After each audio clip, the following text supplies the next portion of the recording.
امام شافعی جیسے غزی و مطلبی نے کہا ہے الناس کلہم عیال فی الفقہ علی ابی حنیفہ، کل کائنات کے مسلمان امام ابو حنیفہ کا فقہ میں محتاج ہے۔ تواتر کے ساتھ ثابت ہے، خطیب بغدادی جیسے دشمن نے اعتراف کیا کہ امام شافعی نے امام ابو حنیفہ کے فقیہ ہونے کا بہت اعتراف کیا کہ ایسا فقیہ امت کو نہیں ملا ہے، فقیہ اہل العراق بل فقیہ ہذہ الامہ۔ فقیہ اس کو کہتے ہیں کہ بگڑی ہوئی روایتوں کو سیدھا کرے، منتشر باتوں کو یکجا کر لے، اور ایک حسین جمیل نماز بن گئی ہے۔ اللہ کا شکر کرنا چاہیے کہ اللہ تعالیٰ نے ہمیں امام اعظم ابو حنیفہ جیسے امام عطا فرمایا ہے۔ اللہ کا اس پر شکر کرنا چاہیے، اللہ کا شکر کرنا چاہیے کہ ہمارا ملک میں فقہ حنفی پر عمل ہے۔ ہماری تمام مساجد ائمہ، خطباء، محدثین، مفسرین، فقہاء، مؤذنین، خطباء سب کے سب احناف ہیں، والحمدللہ علی ھذا۔ ایسے امام بھی ہیں جن کے ہاں گدھا اور کتا بھی حلال ہے۔ نام لینا ٹھیک نہیں ہے جب کمزور بات کہے۔ ایک زمانہ تھا کہ مدینہ منورہ میں گدھے ذبح ہوتے تھے اور کتے تیار کھڑے ہوتے تھے، وہ کہتے تھے کہ چند آدمیوں کے لیے تو یہ کتا کافی ہے، اور لائن لگی رہتی تھی گوشت خریدنے والوں کی، مفت نہیں ملتا تھا۔ آج کوئی نام لے لے مدینہ منورہ میں کتا تو نظر ہی نہیں آیا، میں 40 سال سے جا رہا ہوں، الحمدللہ۔ ایسے امام بھی ہیں جن کے ہاں گائے اور بکری اور اونٹ کا پیشاب پیا جا سکتا ہے یا پاک ہے۔ امام ابو حنیفہ کے ہاں سب نجس پلید۔ آفرین، مرحبا، اہلاً و سہلاً، پورے جہان کے مقابلے میں اکیلے امام ابو حنیفہ۔ میں کس تمام ائمہ کا ہم اکرام کرتے ہیں، ان کے دلائل ہے، حجتیں ہیں اپنی جگہ، لیکن صرف اتنا بتاتا ہوں کہ ہمارے لیے تو بہت مشکلات ہو جاتی۔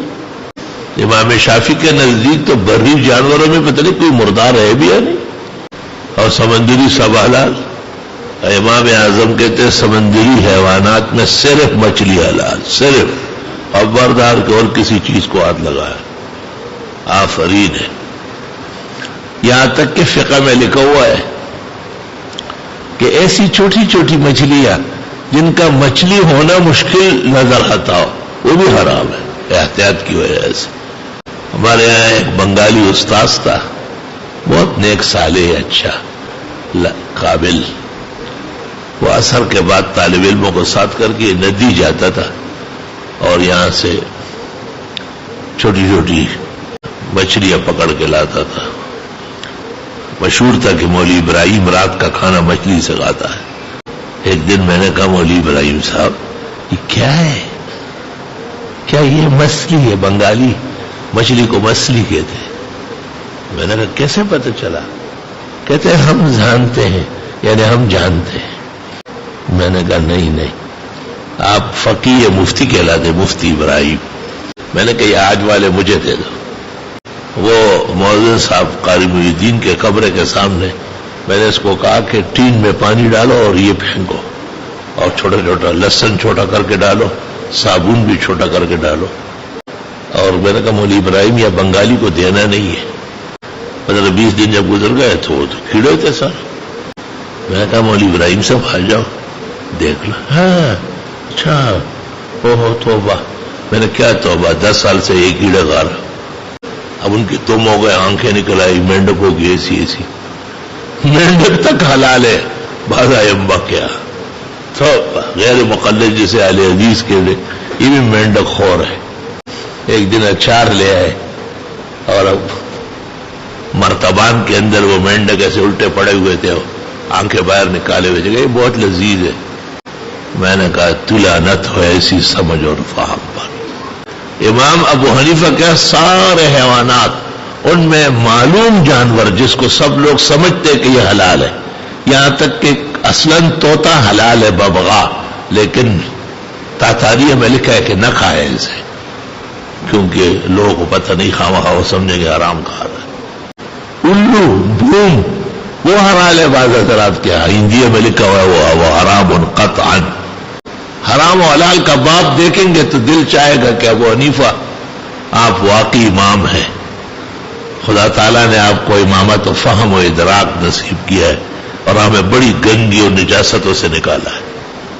تو میں اس لیے بات کر رہا ہوں، ذرا تھوڑا سا آگے بڑھ گئی کہ یہ ہمارے بھائی صاحبان کئی غیر مقلد کو دیکھ لیتے ہیں، کئی عربوں کو دیکھ لیتے ہیں، تو سمجھتے ہیں کہ شاید یہ صحیح ہے، ان سے غلطی ہو رہی ہے، نماز میں بھی غلطی کر رہے ہو۔ اور میں کعبہ شریف کے سامنے بیٹھا ہوا تھا، باہر ملک سے کچھ نوجوان آئے تھے، شاید ہالینڈ سے آئے تھے، انہوں نے معلوم کیا میرا تو مجھ سے پوچھنے لگے، تو میں نے کہا نہیں، اپنی فقہ پر عمل ہر جگہ ضروری ہے۔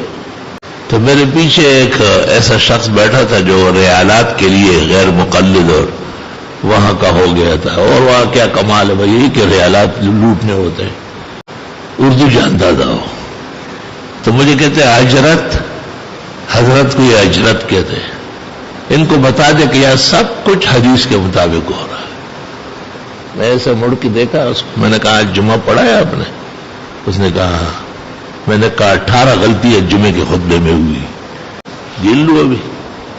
میں نے امام صاحب نے ممبر پر بیٹھ کر السلام علیکم، میں نے کہا یہ دکھا دیں گے آپ مجھے صحیح حدیث میں کہ پیغمبر خطبے سے پہلے سلام کرتے تھے؟ یہ غزو میدان، یہ خطاب تھوڑی ہے، یہ تو خطبہ مسنونہ ہے۔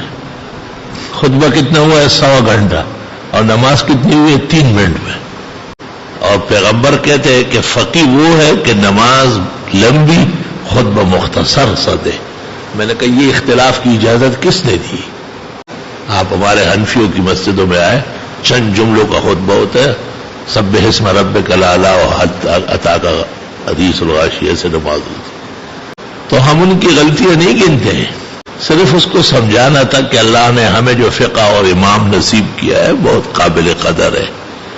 اللہ تعالیٰ کا شکر کرنا چاہیے کہ اللہ نے ہمارے ملک میں احناف اور حنفیہ اور فقہ حنفی اور اس کے دارالافتاء قائم کیے، والحمدللہ علی ھذا۔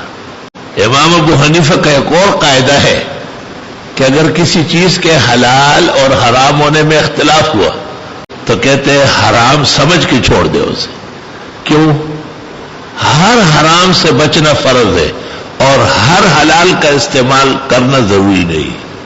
جیسے میری تحقیق یہ ہے کہ اسٹرابیری جو ہے یہ زقوم ہے اور طعام الاسیم جرائم پیشوں کا کھانا ہے، یہ وہی جو جہنمیوں کو کھلایا جائے گا اسی کو دنیا میں ظاہر کیا ہے۔